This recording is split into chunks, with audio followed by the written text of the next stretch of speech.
Este es un mensaje del pastor John MacArthur, traducido y predicado en español para el mundo de habla hispana. Y continuamos en esta noche nuestro estudio del libro de Génesis, capítulo 1. Los orígenes, día 6, la creación. Qué gran tiempo hemos disfrutado al hacer esto. No puedo pensar en una serie que he hecho en los últimos años que haya tenido la respuesta que ésta ha tenido.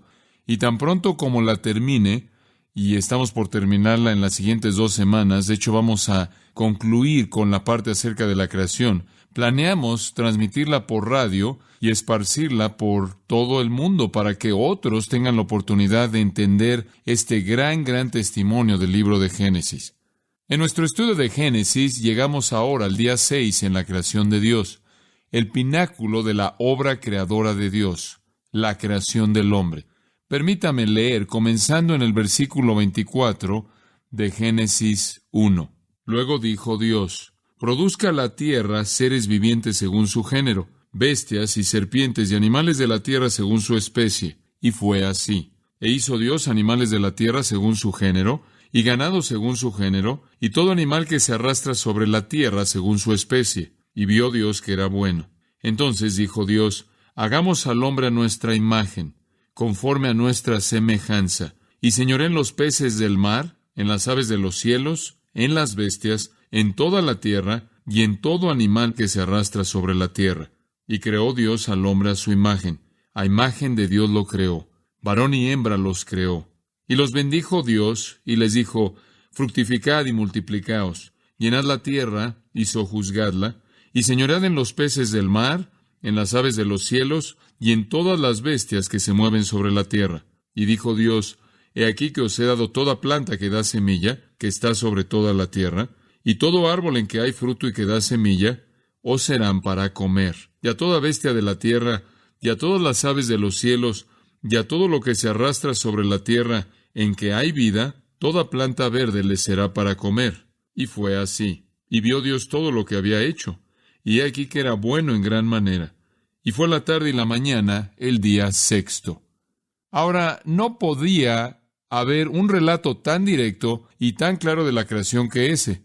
Le dice a usted exactamente lo que Dios hizo en el 6º día. Él creó los animales terrestres, dividiéndolos en 3 categorías, y encontramos a todos ellos en 3 categorías, tanto los animales domésticos, indicados por la palabra bestias, que se refiere a ganado, y los animales más salvajes, indicado por el término que se refiere aquí, animales de la tierra, y también serpientes, apuntando a todo lo que se arrastra, lo que camina cerca del piso, insectos, reptiles, anfibios, ratas, y también ardillas, etcétera, etcétera. Después, habiendo creado esa forma de vida animal ya el día antes, habiendo creado todas las aves en el cielo y todos los animales del mar, Dios había completado su creación, excepto por el hombre, terminando, como los versículos 26 y 27 indica, al crear al hombre. Todo eso lo hizo en el 6º día. De hecho, un periodo de 24 horas, como se indica al final del versículo 31, la tarde y la mañana, un periodo de luz y un periodo de oscuridad. Esto es una revolución de giro en la tierra. Ahora, los enemigos de Dios y los enemigos de la Biblia han negado esta palabra revelada de Dios. Han dicho que el hombre ha evolucionado a lo largo de millones y billones de años, y el hombre moderno es el resultado de la mutación. El hombre moderno es el resultado de alguna transformación al azar, sin embargo, voluntaria, genética. El hombre es el producto de la supervivencia de los más fuertes. Pero eso no es lo que la palabra de Dios dice. Lo que le acabo de leer no podía ser más claro. Esto también se reitera en el 2º capítulo, versículo 7. Entonces Jehová Dios formó al hombre del polvo de la tierra, y sopló en su nariz aliento de vida, y fue el hombre un ser viviente. Y ahí abajo, en el versículo 19, Jehová Dios formó pues de la tierra toda bestia del campo y toda ave de los cielos, y las trajo a Adán para que viese cómo las había de llamar, y todo lo que Adán llamó a los animales vivientes, ese es su nombre. Ese es su nombre. Y entonces continúa aquí el versículo 20 de Génesis 2, y puso Adán nombre a toda bestia y ave de los cielos, y a todo ganado del campo, mas para Adán no se halló ayuda idónea para él. Entonces Jehová Dios hizo caer sueño profundo sobre Adán, y mientras éste dormía, tomó una de sus costillas y cerró la carne en su lugar. Y de la costilla que Jehová Dios tomó del hombre, hizo una mujer, y la trajo al hombre. Ahí tiene usted la creación de la mujer. En ambos casos, la creación del hombre, la creación de la mujer, es un acto directo, inmediato por parte de Dios, un acto de creación. Allá adelante en el capítulo 5 de Génesis, el 5º capítulo, comienza de esta manera. Este es el libro de las generaciones de Adán. El día en que creó Dios al hombre, a semejanza de Dios lo hizo. Varón y hembra los creó y los bendijo, y llamó el nombre de ellos Adán, el día en que fueron creados. De manera repetida, dice que hubo un día en el que Dios creó al hombre, tanto hombre como mujer. Eso es lo que la Biblia dice. Isaías 45:12 hace un eco de esto. Y dice Dios, yo soy el que creó al hombre. Job 33:4, el Espíritu de Dios me ha hecho. Deuteronomio 4:32 habla de un día en el que Dios creó al hombre sobre la tierra. Esto es repetido no solo en los versículos que le acabo de dar, sino en otras partes también. A pesar de la enseñanza clara de la Biblia, la enseñanza clara de Génesis y otros pasajes de las Escrituras, los evolucionistas, algunos de ellos llamándose a sí mismos cristianos y por lo tanto siendo evolucionistas teístas, esto es que Dios causó la evolución para que hiciera que el hombre existiera. Estos evolucionistas han tratado de ir en contra del testimonio claro de las Escrituras, de que Dios creó todas estas cosas en un día. Han tratado de probar que el hombre evolucionó, que todo evolucionó a partir de una criatura de una célula, a través de animales del agua, anfibios, monos, hasta que finalmente llegaron al hombre erecto, quien entonces se convierte en el pináculo de la creación. Pero los científicos, aunque niegan la Biblia, han hallado que es imposible encontrar prueba alguna para la evolución de algo, incluyendo la evolución del hombre. Y la razón por la que no pueden encontrar prueba es porque no hay ninguna. No pueden encontrar prueba para algo que no sucedió. Y la evolución nunca sucedió, y esa es la razón por la que no pueden encontrar prueba alguna para ella. En 6 días de 24 horas o días solares, Dios hizo el universo entero, la tierra y todas sus criaturas vivas. Y hemos estado diciendo que lo hizo alrededor de 6 a 7 mil años atrás. Ahora, esto nos lleva al tema de los fósiles, y tengo que hablar de esto. Hablé un poco de esto la última vez, pero sé que muchos de ustedes son alumnos, inclusive están en primaria o quizás en años más avanzados, ciertamente secundaria, preparatoria y hasta en universidad, encuentran el supuesto registro de los fósiles que prueba que el hombre evolucionó de alguna forma de criatura parecido a un mono que caminaba sobre 4 extremidades. ¿Cómo enfrentamos el supuesto testimonio de los fósiles que se usa para probar la evolución? ¿Acaso los científicos no tienen eslabones perdidos? Parece como si cada cierto número de años o cada cierto número de meses algún científico dice haber encontrado alguna forma transicional en forma de hombre mono. ¿Acaso tienen eslabones perdidos? Y la respuesta es absolutamente no. Absolutamente no. Un libro científico muy interesante, llamado En el Principio, escrito por Walter Brown, quien es un doctor en filosofía de MIT, del Instituto de Tecnología de Massachusetts. Durante 21 años, Walt Brown fue el director de los estudios de ciencias y tecnología en el Colegio de Air War y profesor de la Academia de la Fuerza Aérea, un científico prominente. Él ha expuesto, como también lo han hecho ya muchos otros, las mentiras que los evolucionistas están tratando de presentar para apoyar su posición. Él escribe que las historias que dicen que los fósiles de hombres parecidos a monos primitivos que se han encontrado han sido exageradas.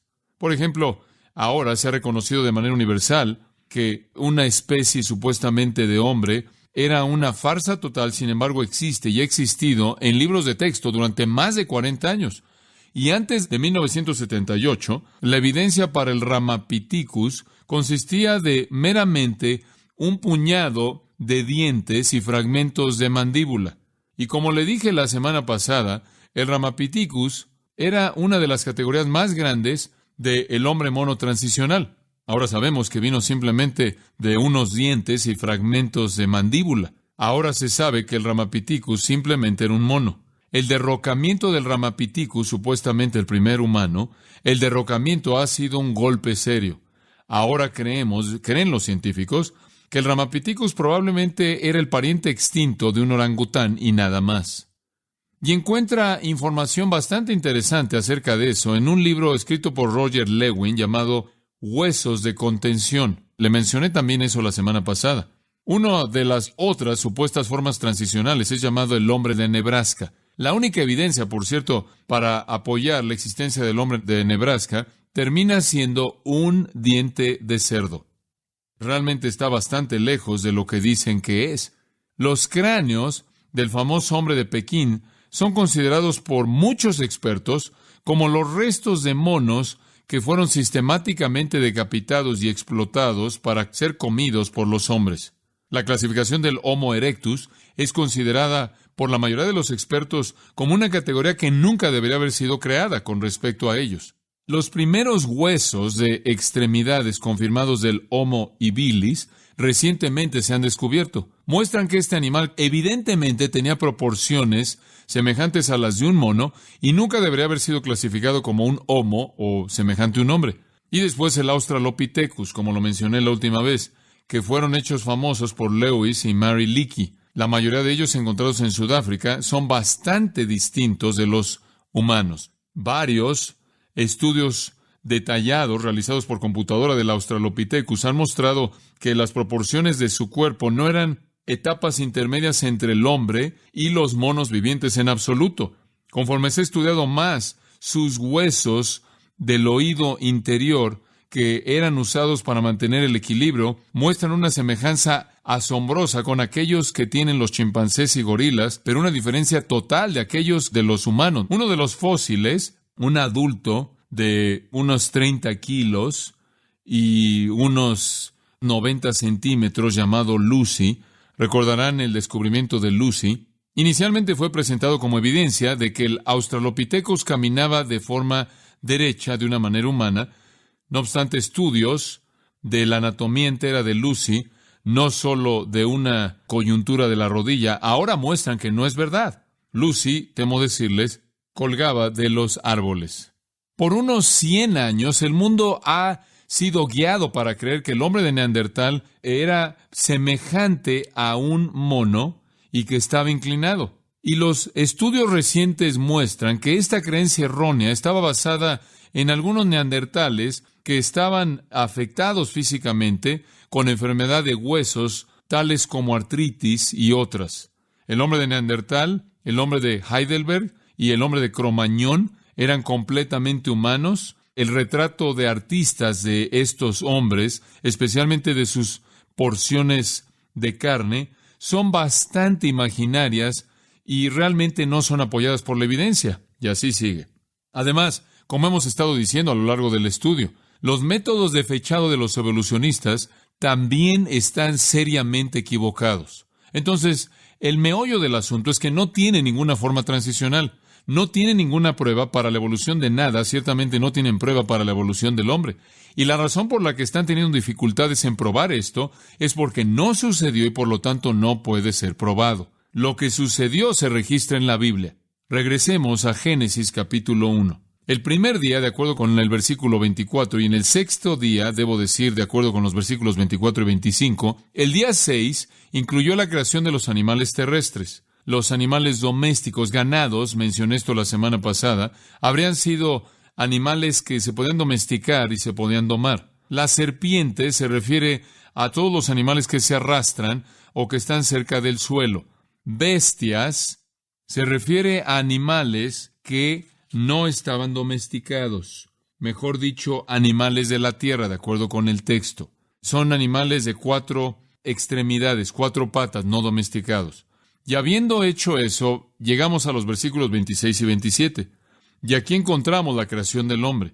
Ocurrió inmediatamente, ex nihilo, conforme Dios hizo que el hombre existiera en su complejidad inmensa de manera instantánea y creó a Adán, siendo ya un hombre maduro, adulto, y después, como el capítulo 2 indica más adelante, Él creó a una ayuda, Eva, también creada, adulta, funcionando de manera completa también. Ahora, todo lo que había sido creado hasta el punto de la creación del hombre había sido varón y hembra. debía proveer el ambiente en el cual el hombre viviría, en el cual el hombre disfrutaría de la bendición de Dios y por la cual agradeceríamos y alabaríamos a Dios, el creador de todo esto. Por maravillosa que era la vida creada, por buena que era, y Dios dijo que era buena, por compleja y detallada y vasta que era, no se parecía en nada a un hombre. Era algo que estaba separado de la naturaleza del hombre por un espacio tan grande como que nunca sería pasado por ningún proceso natural. Nada en ningún momento podía llegar a convertirse en humano. Nada. Ningún pez, ningún mamífero marino, ningún reptil, ningún mono, ningún gorila, ninguna criatura podía llegar a convertirse en humano. Ya hemos explicado eso una y otra vez. Debido al código genético del ADN, eso es imposible. Pero hay otro componente que no puede ser encontrado en el ADN. Hay otro componente que es maravillosamente misterioso y se nos presenta en el versículo 26 con las palabras: entonces dijo Dios, hagamos al hombre a nuestra imagen, conforme a nuestra semejanza. Y el versículo 27, y creó Dios al hombre a su imagen, a imagen de Dios lo creó. Y después, como le leí hace un momento, en Génesis 5:1, el día en que creó Dios al hombre a semejanza de Dios lo hizo. Esta es la identidad única del hombre. Esta es la parte del hombre que no puede ser reducida a genética. Esta es la parte misteriosa espiritual del hombre que no puede ser colocada en un tubo de ensayo. Esta es la parte del hombre que no puede volverse, que no puede llegar a existir mediante una mutación o transición. Esta es la imagen de Dios. Ahora el versículo 26 comienza: entonces dijo Dios. Y versículo 27, y creó Dios.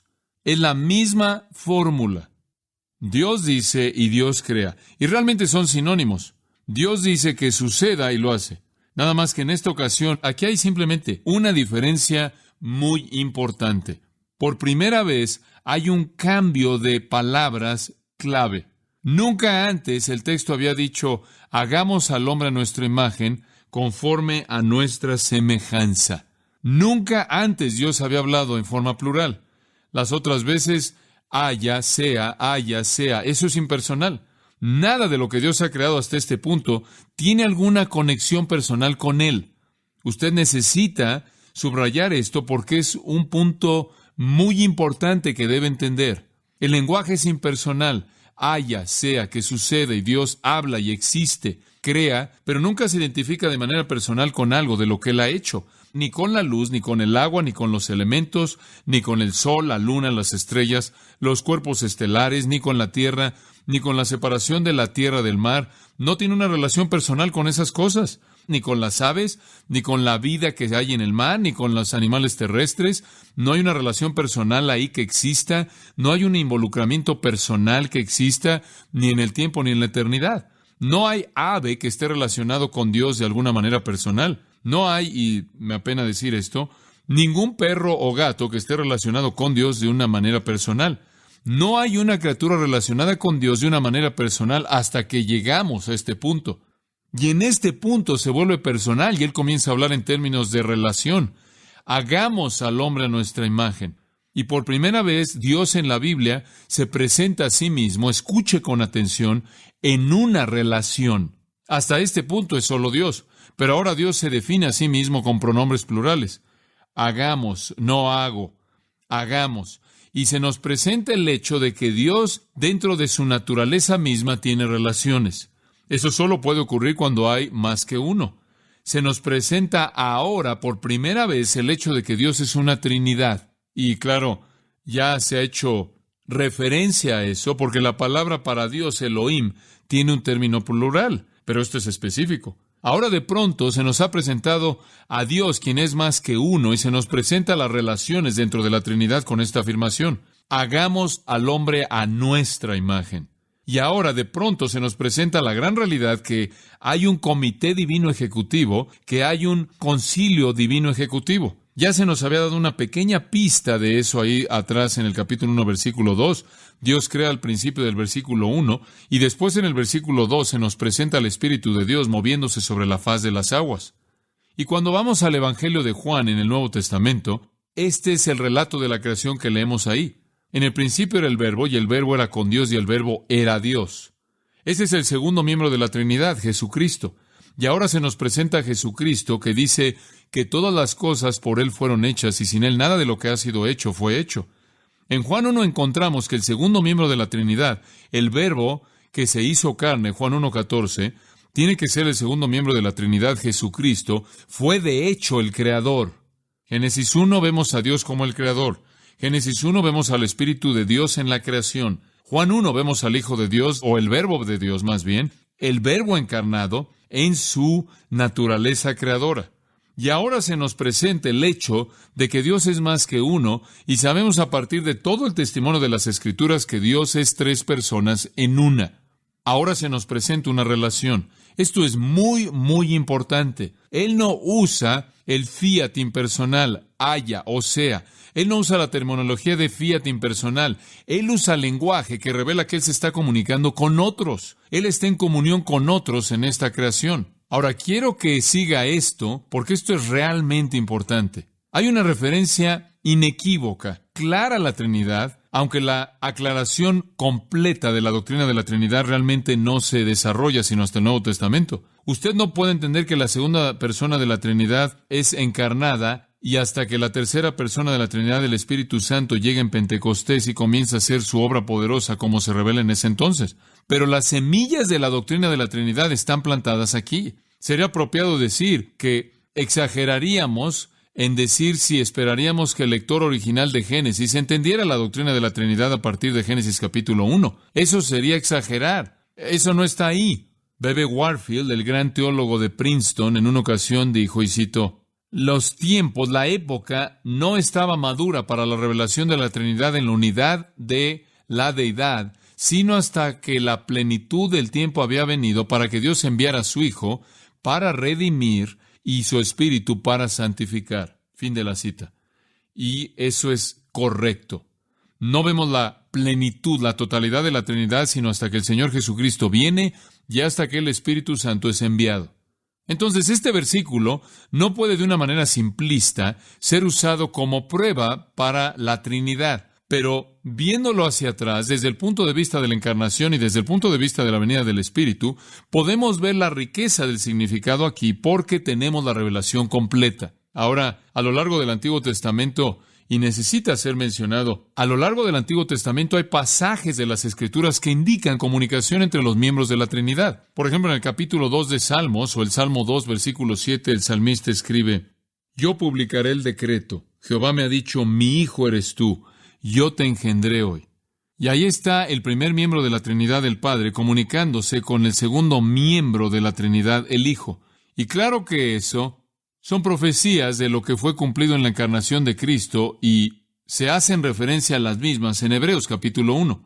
Más adelante en el Salmo 45, y esto es muy importante, entonces voy a tomar un minuto con esto aquí. Salmo 45, versículo 7. Y de nuevo el Padre está hablando del Hijo, y Él dice, has amado la justicia y aborrecido la maldad, por tanto te ungió Dios, el Dios tuyo, con óleo de alegría más que a tus compañeros. De nuevo, el libro de Hebreos hace referencia a esto como una declaración que se dirige al segundo miembro de la Trinidad, el Hijo, y entonces ahí está de nuevo la comunión entre el Padre y el Hijo. Y quizás el más familiar sería el Salmo 110, 1. Algunos de ustedes pueden estar familiarizados con este, y aquí tiene una comunicación muy directa, si lo puedo encontrar aquí. Jehová dijo a mi Señor, ahí está. Jehová se puede traducir Señor. Hay dos señores, uno hablándole al otro. El Señor, siendo el Padre, le dice a mi Señor, siendo el Hijo, siéntate a mi diestra, hasta que ponga a tus enemigos por estrado de tus pies. Y de nuevo, en el Nuevo Testamento se hace referencia a esto como una profecía mesiánica.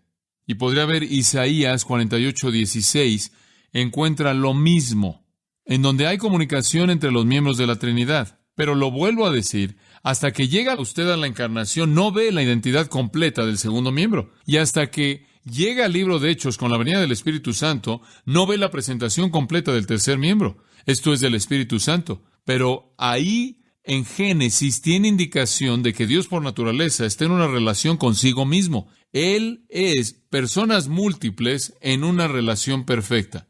Ahora, escarbemos con mayor profundidad en esto. En el versículo 26, hagamos al hombre a nuestra imagen, implica a la Trinidad completa en el acto creador. La Trinidad completa trabaja en unión para hacer esto. Hagamos al hombre a nuestra imagen.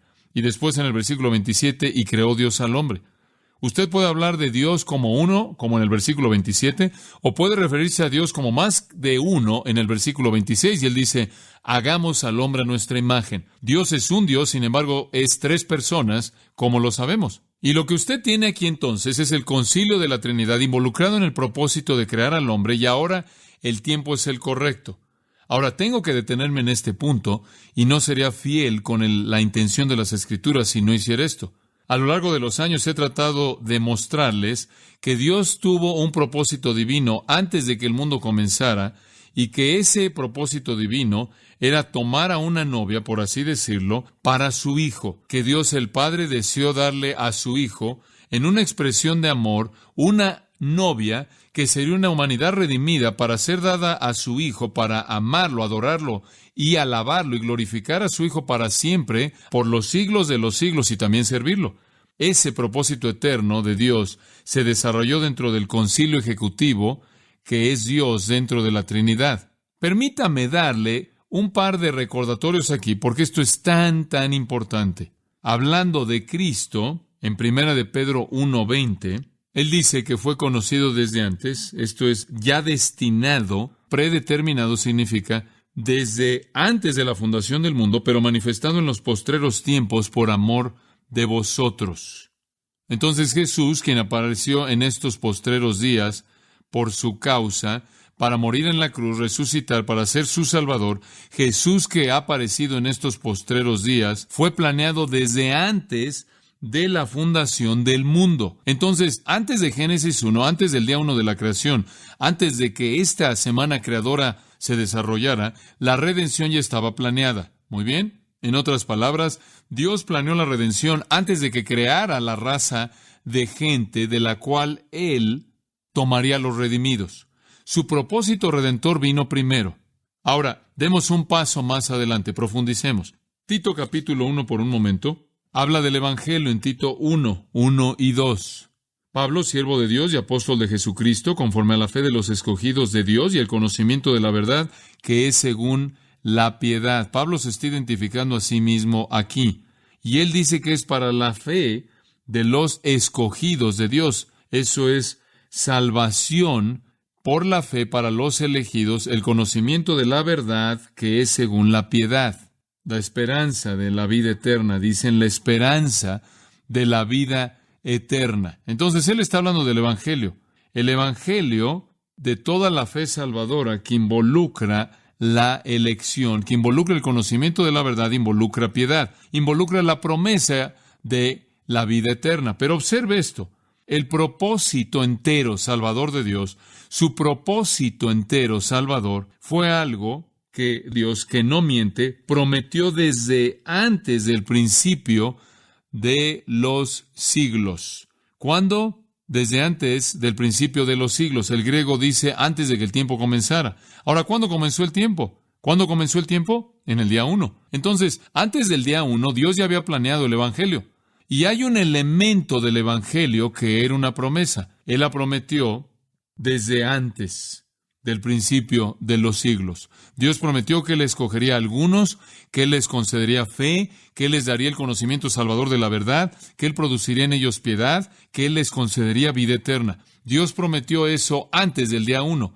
Ahora, la pregunta es, ¿a quién se lo prometió? Él no se lo prometió a ningún ser humano, porque todavía no habían sido creados, fueron creados hasta el día 6. Él no se lo prometió a los ángeles.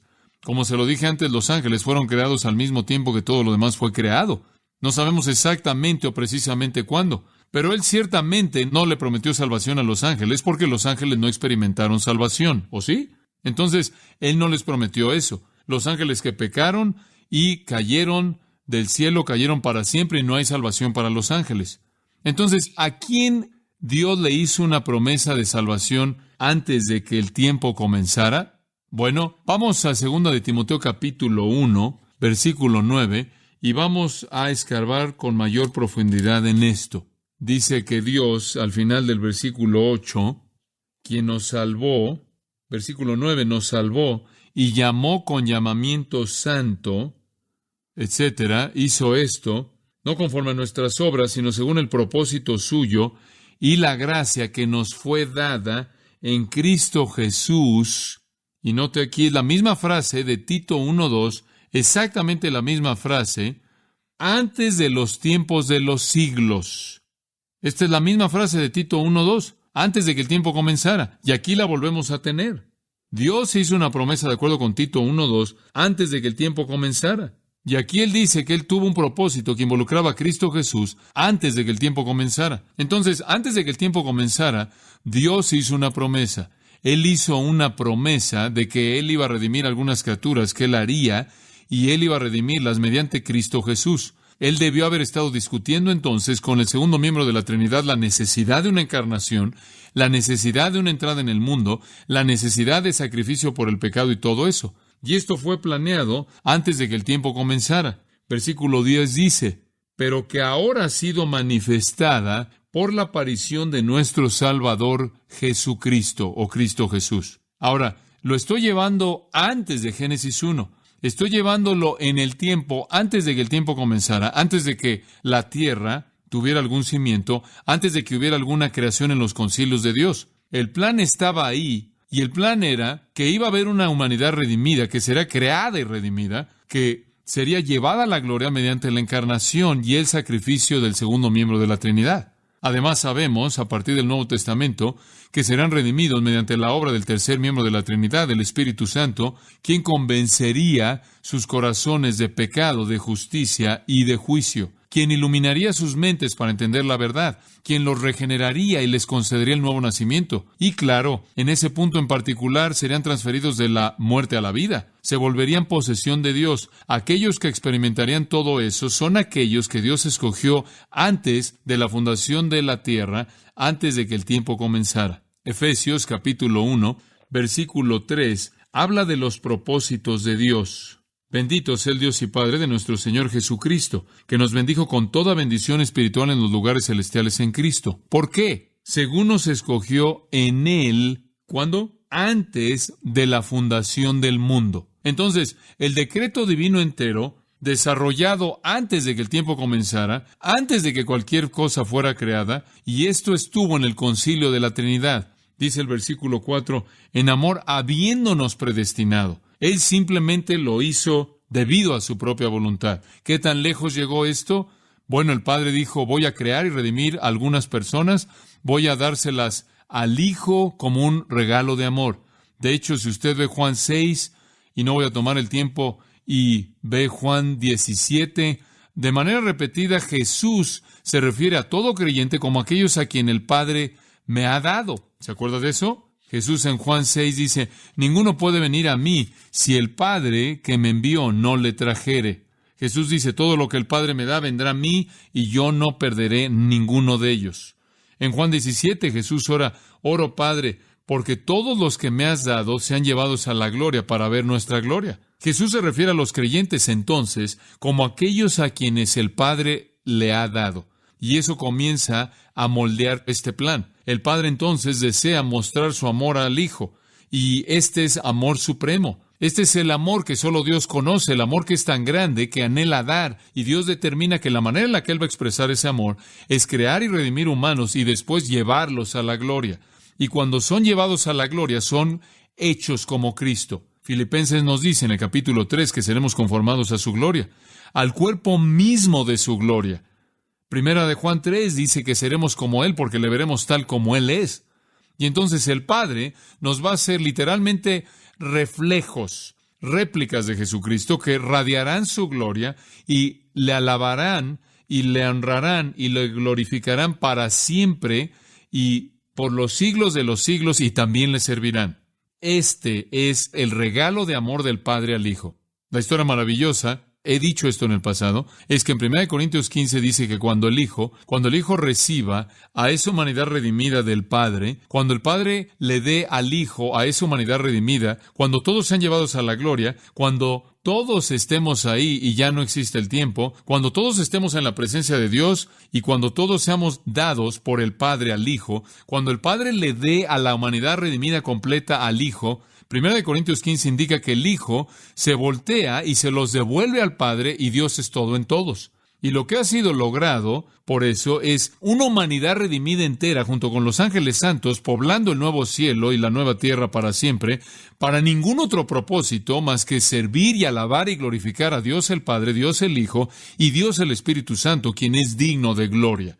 Ahora, esto se vuelve personal en Apocalipsis capítulo 13 y Apocalipsis capítulo 17, en donde dos veces en ambos casos, capítulo 13 versículo 8 y capítulo 17 versículo 8, dice lo mismo. Se refiere a los creyentes como aquellos cuyos nombres han sido escritos desde la fundación del mundo en el libro de la vida. Aquellos cuyos nombres han sido escritos desde la fundación del mundo en el libro de la vida. Y de nuevo nos lleva de regreso antes de la fundación del mundo. Ahora regresemos a Génesis capítulo 1 con eso en mente. Podemos decir entonces que la Trinidad ha estado planeando esto. Ha habido consulta y comunión entre las personas de la Trinidad. Se llevó a cabo mucho tiempo antes del día 6. Se llevó a cabo antes de que existiera eso, mucho tiempo antes. Se llevó a cabo antes de que existiera el tiempo. Se llevó a cabo antes de que hubiera alguna creación. Había un plan antes de que llegara a ser implementado. Y Dios ahora está diciendo, todo lo demás es impersonal para mí, todo lo demás se quema, todo lo demás perece, nada de lo que yo he creado dura. El universo entero va a ser disuelto, como Pedro nos dice en 2 de Pedro, se derretirá, los elementos se derretirán como calor ardiente. Y yo de hecho creo que va a haber algo así como ir hacia atrás, disolver la creación, y la creación va a desintegrarse y va a haber una disolución atómica conforme el universo entero deja de existir. Todo se quema. Solo un componente en el universo físico dura para siempre, y ese es el hombre. Porque al final el hombre era lo que le importaba a Dios. Todo lo demás solo fue creado para proveer un mundo para el hombre en el cual Él causaría que el hombre lo alabara y glorificara y agradeciera a Dios y desplegara el maravilloso poder de Dios y la sabiduría de Dios fuera desplegada y la inteligencia de Dios fuera desplegada. Ciertamente la complejidad y la variedad del universo hace eso para que el hombre glorifique a Dios y lo honre. Pero todo se quema, todo se quema. Solo el hombre es hecho imagen de Dios. Fue solo el hombre lo que le preocupaba en últimas a la Trinidad. Fue solo el hombre lo que fue el producto de comunión intratrinitaria. Sí, el hombre era una criatura viva como los animales. Eso simplemente significa que se mueve y que es consciente. Sí, al hombre se le dio aliento de vida, capítulo 2, versículo 7. Dios exhaló, respiró en su nariz el aliento de vida y el hombre se volvió un ser vivo. Pero eso también fue el caso con los animales. En Génesis capítulo 7, versículo 22, dice: todo lo que tenía aliento de espíritu de vida en sus narices, todo lo que había en la tierra, murió. Todos los animales tenían eso. Todos están vivos y el aliento de vida o ser una criatura viva es una designación de Génesis de esa vida creada que tenía conciencia. Esto es, no son plantas, sino que tiene conciencia y se mueve. Y ciertamente eso es verdad del hombre. Pero en ese punto la semejanza termina. Y la Trinidad ha planeado una criatura que es totalmente diferente de cualquier otra parte de la creación, que no puede evolucionar hasta llegar a esto. Ahora hay 4 características que son presentadas acerca del hombre. 4 características. La primera característica es obvia. El hombre es hecho a imagen de Dios. Lo dice de manera repetida. Hagamos al hombre a nuestra imagen, según nuestra semejanza. Imagen y semejanza son sinónimos. No hay distinción en el idioma hebreo entre estos dos términos acerca de su significado. Simplemente son repetidas para efectos de énfasis, lo cual es típico para el uso del idioma hebreo. A nuestra imagen, conforme a nuestra semejanza. Lo mismo, versículo 27, a su imagen, a imagen de Dios, lo creó. Repetido de nuevo, 4 veces somos creados a imagen de Dios. Ahora, ¿qué significa eso? Bueno, lo que significa realmente es importante, porque lo que significa es diferente. Es lo que identifica la diferencia entre nosotros y cualquier otra cosa creada. Inclusive lo más elevado de los seres creados, los animales conscientes. La respuesta a esto es crítico, y la respuesta de nuevo nos dice que el hombre no evolucionó. Eso es imposible. Usted no puede evolucionar hasta convertirse a imagen de Dios. Eso no es algo que se presenta en la genética. Eso no es algo que encuentre en una cromosoma. Eso no es algo que aparece en el ADN. ¿Qué es la imagen de Dios? La raíz de la palabra hebrea para imagen es tselem, y parece significar cortar o tallar. En otras palabras, el hombre en cierta manera fue una astilla de Dios en un sentido. Él en cierta manera fue moldeado y formado como Dios. Él fue creado en una manera exaltada. Inclusive podría decir que fue moldeado, fue grabado, fue cincelado, por así decirlo, fue formado como Dios. Eso significa que somos creados siguiendo un patrón celestial. Eso significa que somos creados de acuerdo con un patrón divino. Y permítame dar un paso hacia adelante en esto. Eso significa que somos creados de acuerdo con un patrón eterno que no es verdad de ninguna otra cosa que fue creada. Nada más en el universo de tiempo-espacio. Compartimos algunas características biológicas con el resto de las criaturas. Todos somos diseñados por Dios para vivir juntos en un ambiente en común. Debemos y tenemos que compartir características biológicas porque decimos que compartimos el ambiente biológico. Tenemos cierta reciprocidad biológica con las plantas, ¿no es cierto? Creamos dióxido de carbono y ellas crean ¿qué? Oxígeno, lo cual necesitamos. Tenemos una reciprocidad con las plantas porque nos las comemos. Tenemos una reciprocidad con los animales. Tenemos una reciprocidad con el agua. Tenemos una reciprocidad con el sol y la luna y las demás características de nuestro mundo. Entonces debemos encajar en un ambiente biológico y por lo tanto somos hechos del mismo material físicamente, pero no somos monos altamente desarrollados. Somos trascendentes en nuestra importancia porque literalmente hemos sido cortados y moldeados a imagen de Dios. Ahora, esto debe describir algunos aspectos de la naturaleza humana que no son compartidos por los animales, tales como conciencia de uno mismo. Los animales están conscientes, pero no son conscientes de sí mismos. Esto es, son conscientes, reaccionan a su ambiente, pero no saben razonar, no tienen la capacidad de pensar de manera abstracta. Los animales no pueden, y eso ha sido probado de manera repetida. Por ejemplo, no aprecian, no valoran la belleza, lo estético, lo que es aestético, tales como sentir emoción, como ser moral, sensible en términos morales, y estar consciente en términos morales. Y aquí está sobre cualquier otra cosa, escuche esto, sobre todo la imagen de Dios indica la capacidad de relacionarse de manera personal con alguien más, especialmente con Dios mismo. Poder conocerlo, poder amarlo, poder obedecerlo, poder adorarlo. Permítame decirle esto. La médula de la imagen de Dios puede ser resumida por la palabra personal. Somos personas. Vivimos y nos movemos en base a relaciones.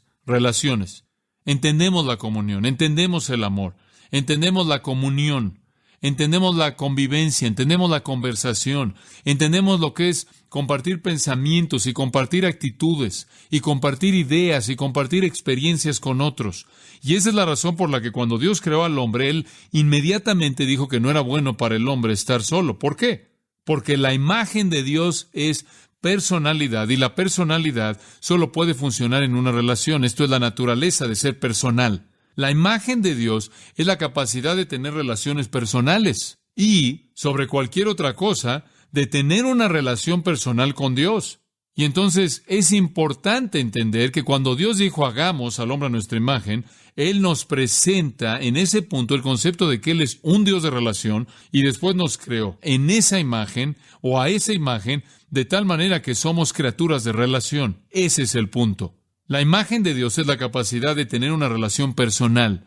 Dios mismo nunca ha existido como un individuo solitario que está solo. Él siempre ha existido en una familia. Él es el Padre, segundo miembro es el Hijo, tercer miembro es el Espíritu.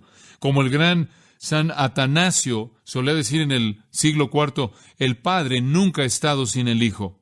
El impresionante misterio del origen de tener naturaleza de persona, del origen de la personalidad, es que el único Dios existe como tres personas en un ser o sustancia o esencia o realidad.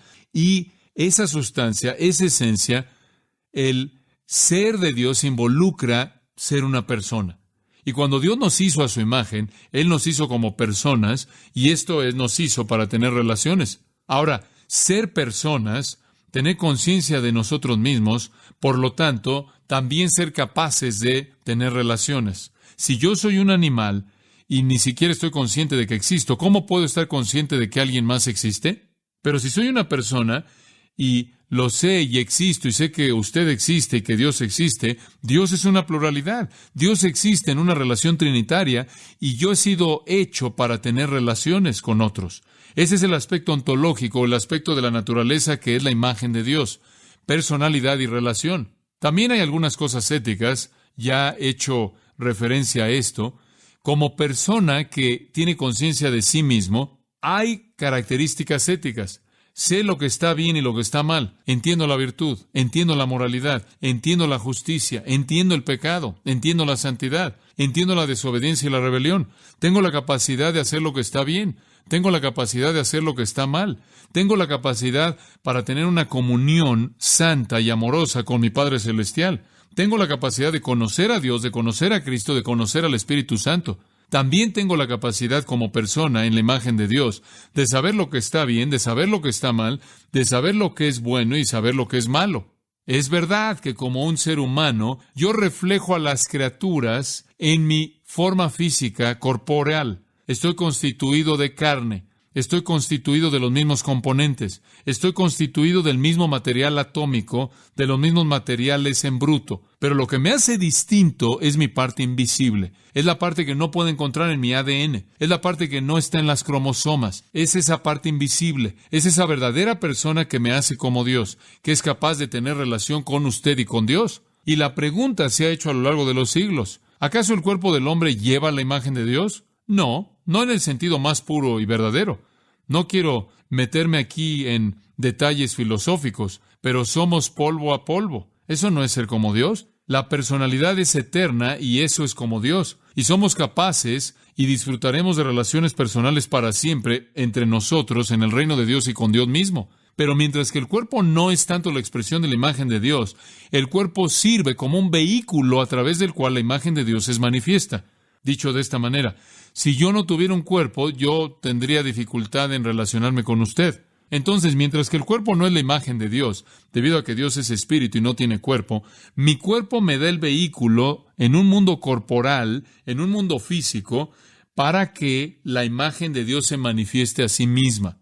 Agustín solía decir, y cito, el cuerpo del hombre es apropiado para su alma racional, no por sus características faciales y la estructura de sus extremidades, sino más bien por el hecho de que él se pone de pie, está erecto y puede ver al cielo y ver hacia arriba las regiones más altas. Fin de la cita.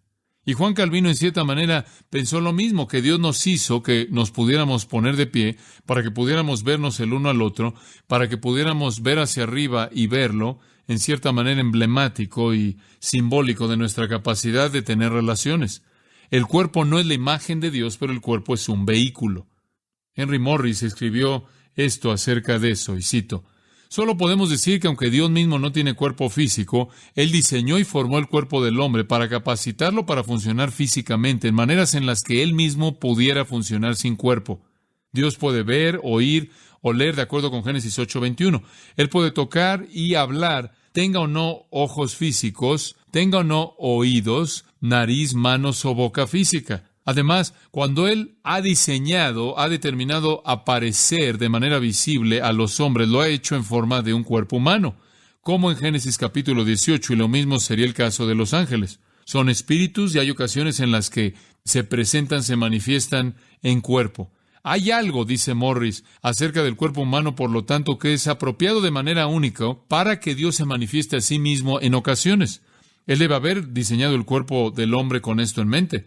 Y de la misma manera, Él lo diseñó no como los animales, sino con una postura erecta, con un semblante que puede mirar hacia arriba, capaz de expresar en su rostro ciertas emociones, sentimientos, con un cerebro, con una lengua capaz de expresar conversación. Y Él sabía, claro, que en la plenitud del tiempo, cuando Él se convirtiera hombre, en ese día, Él prepararía un cuerpo humano para su Hijo y sería hecho a la semejanza de los hombres, así como el hombre había sido hecho a semejanza de Dios. Fin de la cita. Bien dicho. Entonces somos creados a imagen de Dios, personalidad, relación, entendimiento de lo que está bien y moralidad, lo cual es crítico para todas nuestras relaciones, particularmente nuestra relación con Dios. Por cierto, aquí hay simplemente un uso interesante de singulares y plurales. Versículo 26. Hagamos al hombre a nuestra imagen, conforme a nuestra semejanza. ¿No es interesante que el hombre, que es singular, aquí se le da un pronombre en plural? Hagamos al hombre conforme a nuestra semejanza, y señoré. Versículo 27. Y creó Dios al hombre a imagen de Dios lo creó. Se hace referencia al hombre con un pronombre singular. Entonces, se puede hacer referencia al hombre de manera singular o en general, o en un sentido general y plural. El hombre se refería a la humanidad. Dios creó a la humanidad, pero creó a la humanidad al crear al hombre primero y después a una mujer. Y los dos entonces se multiplicaron para hacer al resto de la raza humana. El hombre se refería a un solo hombre, como el capítulo 2 muestra. Adán fue creado primero, pero Adán es un término genérico que se refiere al hombre y a la mujer, varón y hembra. Esa es la razón por la que el pronombre plural es usado ahí. Vemos las creaciones distintivas de cada uno en el capítulo 2. Primero vino el hombre, después Él nombró a los animales. Alguien dijo la razón por la que Dios no le dio al hombre una esposa, sino hasta que hubiera terminado de darle nombre a los animales, es obvia. No tuvo que tener que estar lidiando con una segunda opinión. No sé si eso es verdad o no.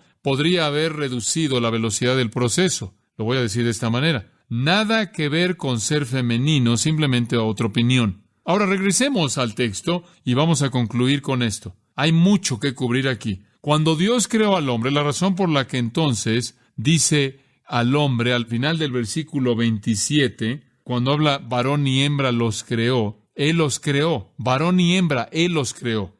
Eso nos lleva al segundo punto. Y creo que probablemente es mejor esperar el desarrollar esto la próxima vez. Es fascinante. Pero permítame solo decirle cuáles son las 4 cosas que son distintas acerca de la creación del hombre. En primer lugar, Él fue hecho a imagen de Dios. Eso es lo primero. Él fue hecho para tener personalidad y relación. En segundo lugar, Él fue hecho como rey de la tierra para gobernar y someter la creación. En tercer lugar, Él fue hecho como un propagador de la raza humana para poblar la tierra. Y en cuarto lugar, Él fue hecho para ser el destinatario de toda la riqueza y abundancia que le rodeaba, muy por encima de los animales. Una última característica distintiva.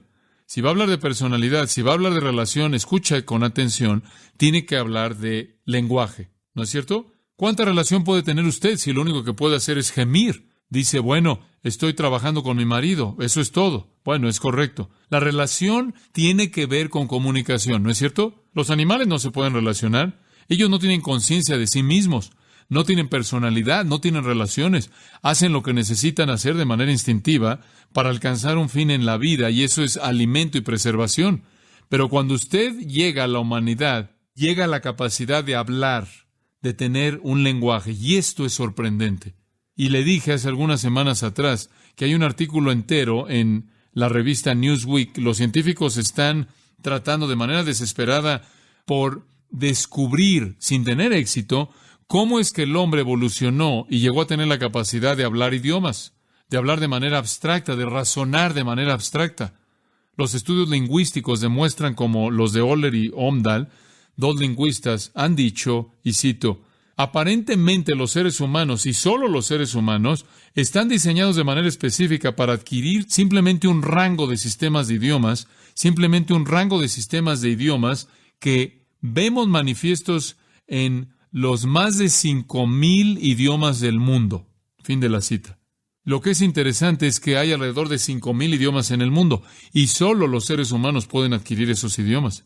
Dice usted, bueno, ¿qué hay acerca de un delfín? Cuando dice brinca, ¿no brincan? No brincan porque usted dijo brinca, y después de manera abstracta ellos entienden que esas letras forman una palabra que significa sube al aire. Hay un sonido que le da como resultado que un pez entre a su boca. Ellos aprenden eso.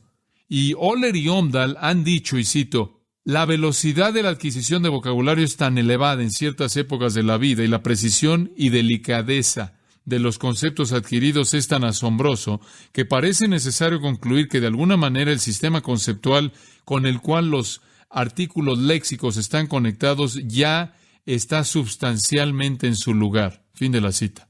¡Wow! Eso es lenguaje técnico para decir que hay algo que está pasando en la capacidad de razonamiento abstracta de un cerebro humano que demanda la adquisición del lenguaje para satisfacerla. Y todos comenzamos a ver eso con los niños, ¿no es cierto? Comienzan a hablar y comienzan a adquirir la complejidad de comunicación en el idioma.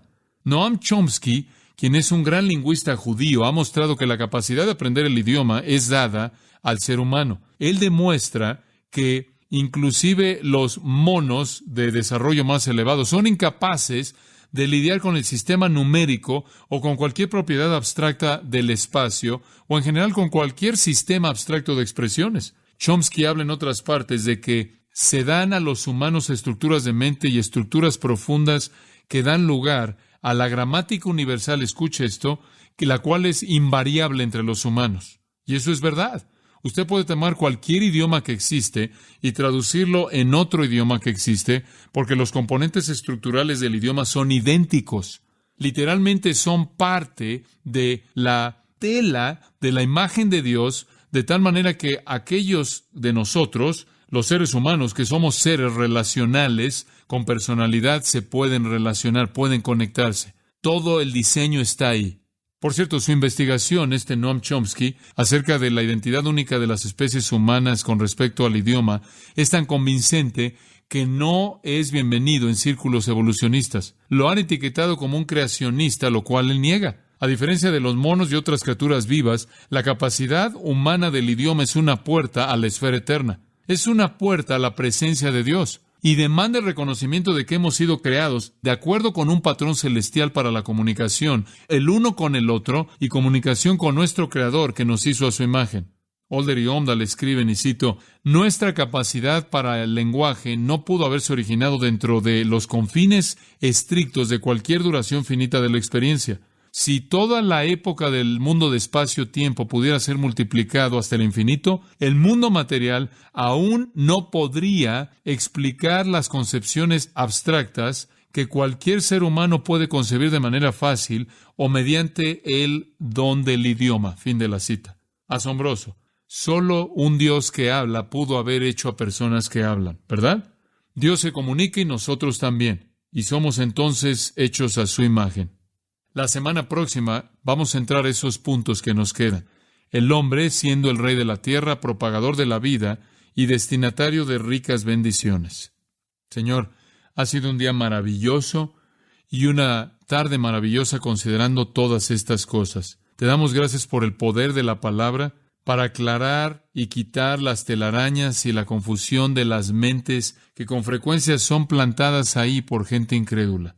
Te damos gracias porque tu palabra es clara y queremos ser fieles a ella en todo sentido y reconocerte como el Creador que creó todo de la manera en la que está descrita en las Escrituras, que tú nos has hecho para tener una relación contigo, nos has hecho para ti mismo, no descansamos hasta que esa relación es hecha. Y te damos gracias porque es posible conocerte como también conocernos unos a otros. Gracias porque lo mejor de la vida se encuentra en relaciones personales y lo mejor de todo es tener una relación personal contigo, nuestro Creador y nuestro Salvador.